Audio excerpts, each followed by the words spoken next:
Bismillahirrahmanirrahim. Assalamualaikum warahmatullahi wabarakatuh. Waalaikumsalam warahmatullahi wabarakatuh.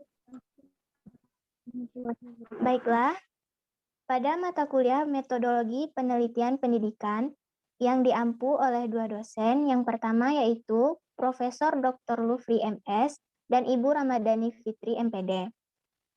Kami dari kelompok 2 izin untuk mempresentasikan hasil diskusi dari kelompok kami. Sebelumnya, izinkanlah saya untuk memperkenalkan anggota dari kelompok 2, yang mana yaitu yang pertama Khairatun dengan NIM 200310113, yang kedua Multi Asmul Sofia dengan NIM 200310117, dan yang ketiga Mustika Lara dengan NIM 200310118. Kelompok 2 akan membahas materi tentang masalah dan sumber-sumber masalah, serta judul penelitian yang terdapat pada lembar kerja mahasiswa pertemuan kedua. Baiklah, tanpa berlama-lama, untuk materi pertama dan materi keduanya akan disampaikan oleh Khairatun Nisa. Kepada Khairatun Nisa, disilahkan. Terima kasih kepada moderator. Baiklah, saya akan membahas tentang rumusan masalah dari nomor 1 dan nomor 2. 1. Bagaimana persyaratan masalah yang layak untuk diteliti?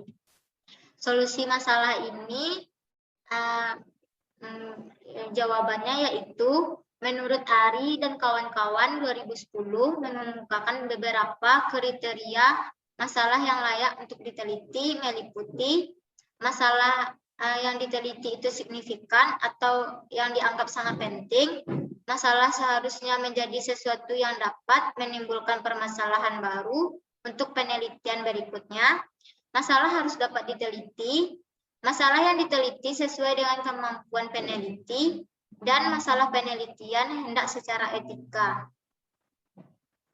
Lalu adapun menurut Frankel dan Walken pada tahun 1990 mengemukakan bahwa masalah penelitian yang baik itu adalah sebagai berikut.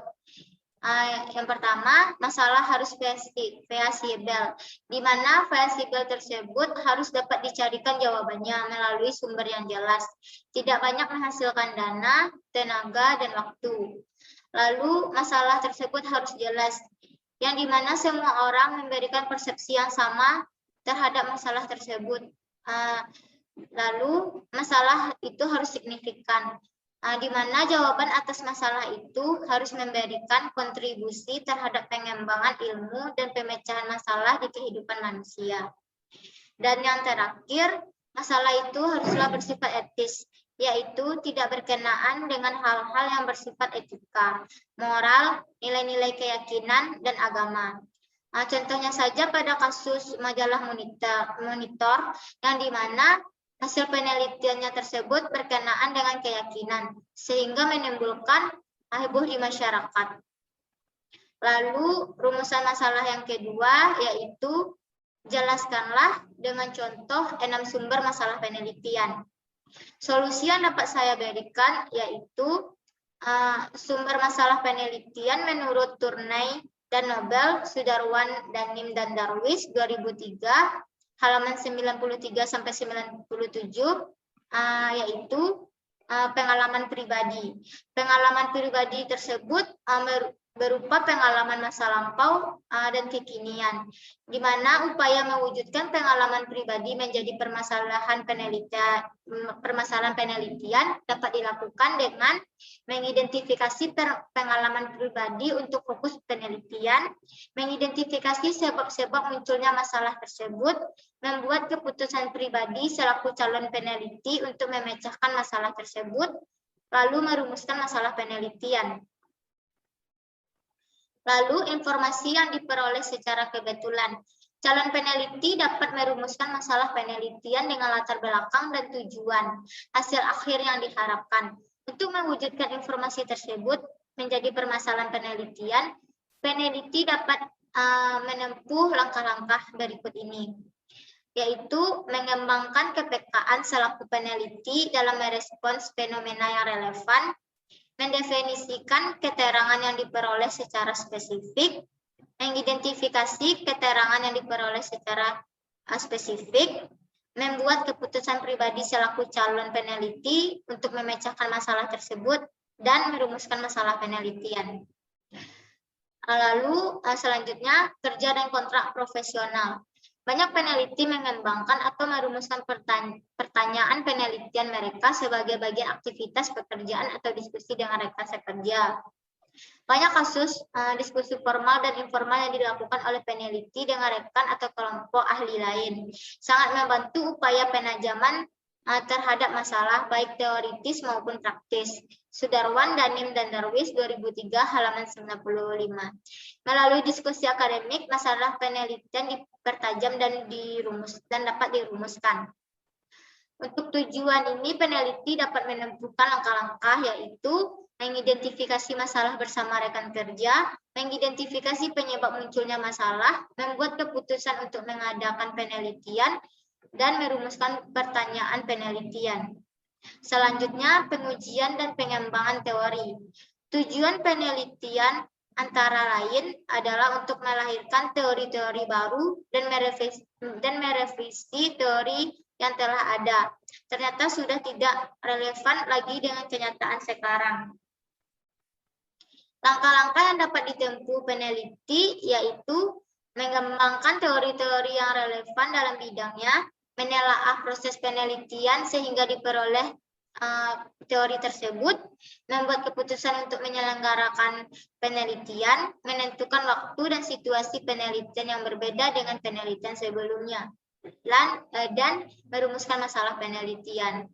Selanjutnya, analisis literatur profesional dan hasil penelitian sebelumnya.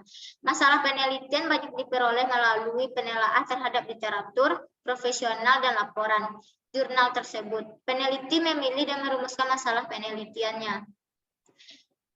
Dan adapun jawaban dari Surya Brata tentang sumber masalah penelitian ini, yaitu menurut Surya Brata 1989 halaman 67 sampai 69, sumber masalah penelitian yaitu bacaan. Bacaan terutama hasil penelitian. Adapun peneliti merekomendasikan untuk para pembaca untuk melanjutkan hasil penelitiannya dengan memberikan rekomendasi-rekomendasi atau sumber-sumber yang bisa untuk membantu pembaca tersebut ketika melakukan penelitian. Lalu diskusi, seminar, dan pertemuan ilmiah. Kebanyakan para peneliti apabila sudah bertemu, maka peneliti tersebut dengan terbuka membahas tentang hal-hal yang bisa diangkat untuk dilakukan penelitian. Lalu pernyataan pemegang otoritas dalam pemerintahan dan ilmu pengetahuan. Pernyataan pemegang otoritas dapat menjadi sumber masalah baik otoritas pemerintahan maupun ilmu pengetahuan.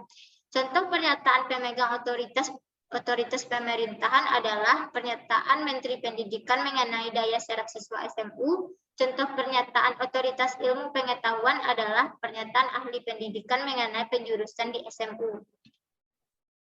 Lalu pengamatan sepintas. Pengamatan sepintas ini dapat menjadi sumber masalah. Misalnya, ahli kesehatan menemukan masalah ketika menyaksikan dari mana penduduk mendapatkan air minum. Selanjutnya, pengalaman pribadi. Pengalaman pribadi juga bisa dijadikan sumber masalah penelitian.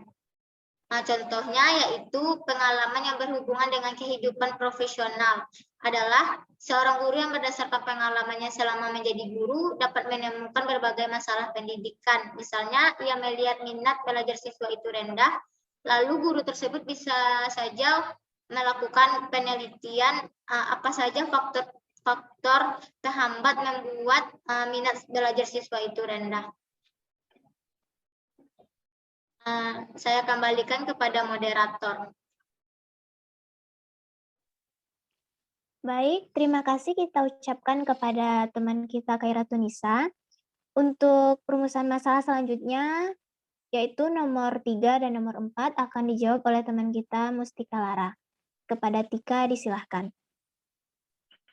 Baiklah, di sini saya menjelaskan untuk rumusan masalah ketiga dan keempat.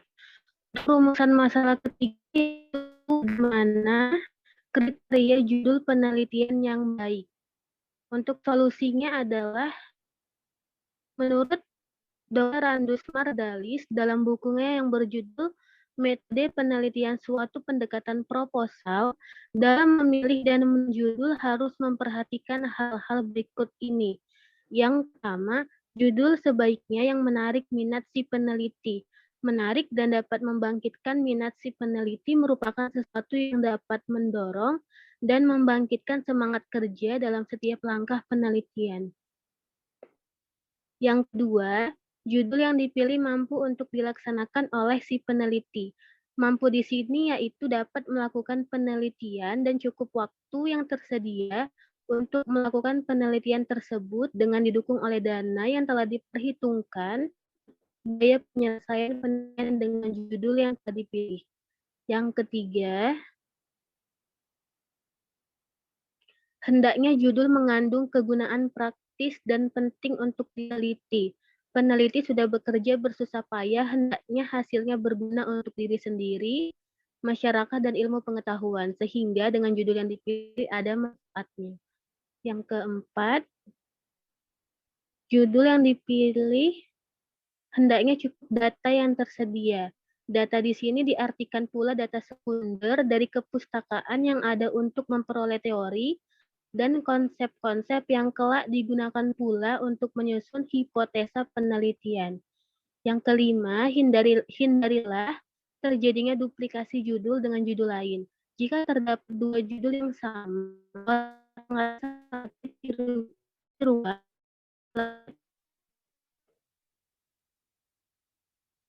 selanjutnya, yang keempat, mengapa masalah dan judul penelitian memiliki hubungan tertentu? Untuk solusinya adalah Dr. Insinyur Mahdia, MKes menyatakan, hubungan antara masalah dan judul penelitian adalah judul penelitian memberikan gambaran singkat kepada pembaca tentang masalah yang diteliti oleh si peneliti. Kemudian, dalam rumusan masalah penelitian, sang peneliti menjabarkan masalah yang ingin diteliti, termasuk segala aspek dan alasan di balik pemilihan masalah tersebut. Baiklah, saya kembalikan ke moderator.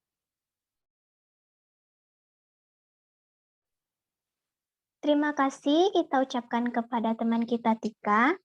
Baiklah, untuk rumusan masalah selanjutnya, yaitu ya masalah terakhir, akan saya jawab sendiri. Rumusan masalahnya yaitu sebutkan 5 judul penelitian, baik dalam pendidikan biologi maupun dalam bidang biologi.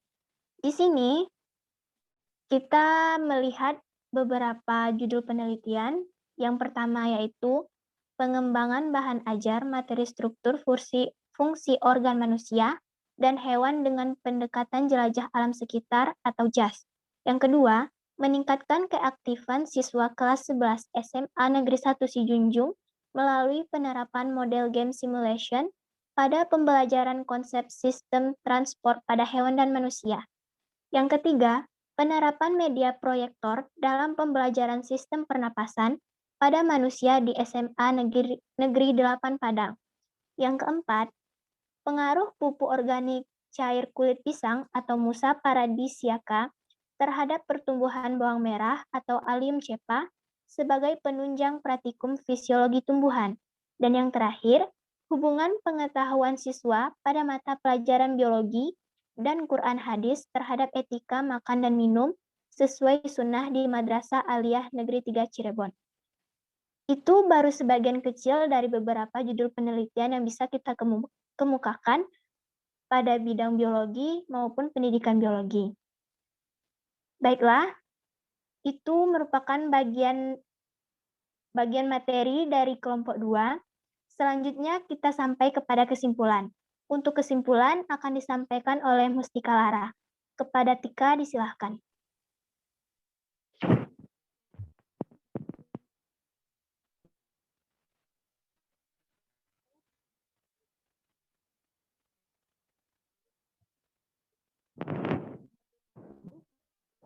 apa yang terjadi tentang sesuatu hal, atau antara kenyataan yang ada atau terjadi dengan yang seharusnya ada, atau terjadi serta antara harapan dan kenyataan. Judul pada hakikatnya merupakan nama suatu karangan atau tulisan. Judul mengungkapkan abstraksi tertinggi dari suatu penelitian atau tulisan dari judul tersebut. Orang dapat menginterpretasi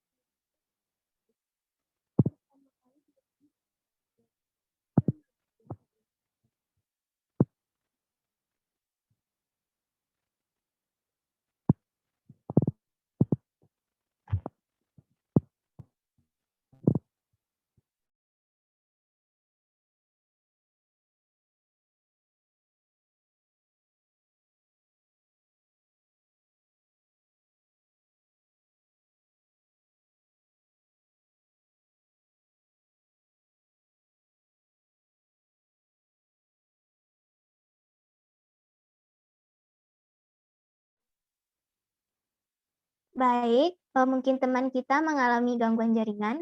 Untuk kesimpulannya, saya ulangi kembali. Masalah penelitian secara umum dapat diartikan sebagai suatu kesenjangan antara yang seharusnya dengan apa yang terjadi tentang sesuatu hal, atau antara kenyataan yang ada, atau terjadi dengan yang seharusnya ada, atau terjadi serta antara harapan dan kenyataan. Judul pada hakikatnya merupakan nama suatu karangan atau tulisan. Judul mengungkapkan abstraksi tertinggi dari suatu penelitian atau tulisan, dan dari judul tersebut, orang dapat menangkap esensi penelitian atau tulisan. Pertama kali ditetapkan dalam penelitian adalah masalah penelitian, dan yang pertama kali yang paling sering dibaca orang adalah judul penelitian tersebut, bukan dari masalah penelitiannya. Baiklah teman-teman, itulah materi dari kelompok 2. Mohon maaf apabila terjadi banyak kesalahan, dan terima kasih atas perhatian teman-teman semua. Kami dari kelompok 2 dan saya sebagai moderator mewakili permohonan maaf kami. Terlebih dan terkurangnya saya sampaikan wabillahi taufiq wal hidayah. Wassalamualaikum warahmatullahi wabarakatuh. Waalaikumsalam warahmatullahi wabarakatuh.